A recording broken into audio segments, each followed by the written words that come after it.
Moose Muhammad only needs one hand. That's all he needs to make an impact. And I said we needed some of those plays where Connor Wegman just throws it up and the receiver makes clutch, elite grabs. That's why you stack the talent. That's why you have great players. And that's what good players can do for you. What Moose Muhammad did for Texas A&M. What Devon Achane did for Texas A&M today. The stars showed up and showed out. It was what we had wanted all season long from the offense. Just guys making plays. Guys putting themselves in opportunities to make plays. The O-line didn't play the perfect game. I wouldn't even say they played a great game.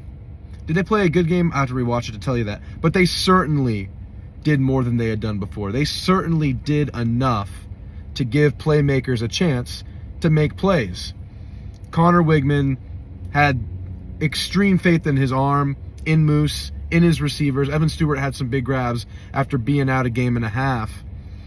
It just felt really secure out there. Connor Wegman just felt confident. He looked confident, and improved O-line play will do that for you. So that all came together. A lot of stuff on offense came together. Started the game with a successful long drive. Of course, it stalled out right out of the halftime. And I'm thinking to myself, oh my goodness, is it going to be the Florida thing again where we show life in the first half and then just kind of fizzle out in the second half? Nope. Moose came alive. The offense came alive. Achane, absolute Aggie legend, right? 3 years of just excellence, great play after great play. I don't know if he'll be back or not, but if he's not, he's a legend. And if he is, oh my goodness. Defensively, I think it was a great secondary performance. I mean, obviously, I was at the game. I haven't rewatched it. There was absolutely minimal to no pass rush by Texas A&M's defense. But they still weren't finding guys downfield because the coverage was so good. Jaden Daniels had time and time again, and he couldn't find guys downfield. Now, I have to rewatch it to see how all the coverages went. But that tells me that there's some really, really good secondary defense being played. And going into the year, that was something that we were anticipating, expecting, hoping for. And it was up and down, a lot of injuries, a lot of young guys getting thrust into positions. But today is kind of what I had hoped for from that secondary all year long. And the same goes for a lot of the team. Today was a microcosm. It was what we wanted for the season, and it all just got packaged with a pretty bow at the end of the year, the last game. It was a great win. Such a great win for the program. You don't have all the it's a lot of bad feels, but you leave it on a positive note. It's not all bad. You leave with a big rivalry win against a top 5 opponent in Kyle Field. And Kyle was absolutely rocking. Absolutely stellar atmosphere. 93,000. Not a total sellout, but still a lot for, students being on fall break, not being on campus. Still filled the hell out of that thing. And yeah, it was rowdy, loud, spirited. It just kind of took after the team's character.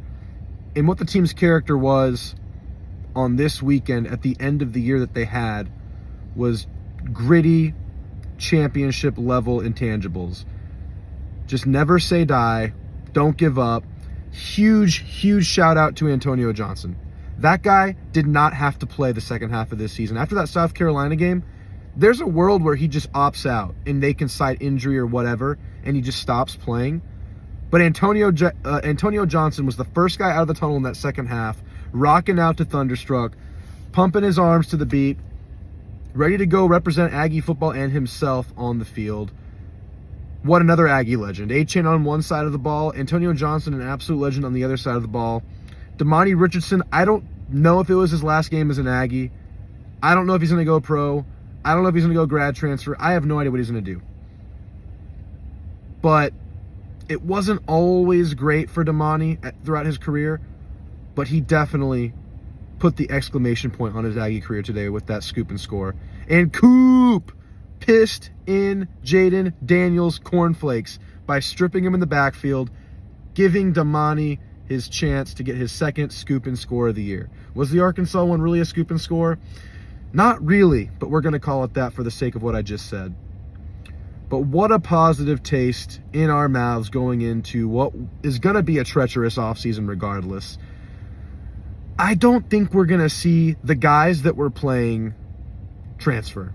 I think maybe some of the guys that disappeared throughout the year, the suspension crew, PJ Williams, Chris Marshall, Denver Harris. I don't know what happened to Anthony Lucas. I haven't seen him in weeks. Guys like that where we don't really know about, LJ Johnson, those might be the guys that leave. But the ones that are out there now, making plays, becoming great, legendary Aggies before our eyes, I think those guys are, for the most part, coming back. I think 95% of them come back. Maybe you lose a guy, but that's just the landscape we are in right now. One last thing I want to say, Harold Perkins, you burnt that hat on signing day. You burnt the Aggie hat after you flipped to LSU. How'd you like Kyle Field, buddy?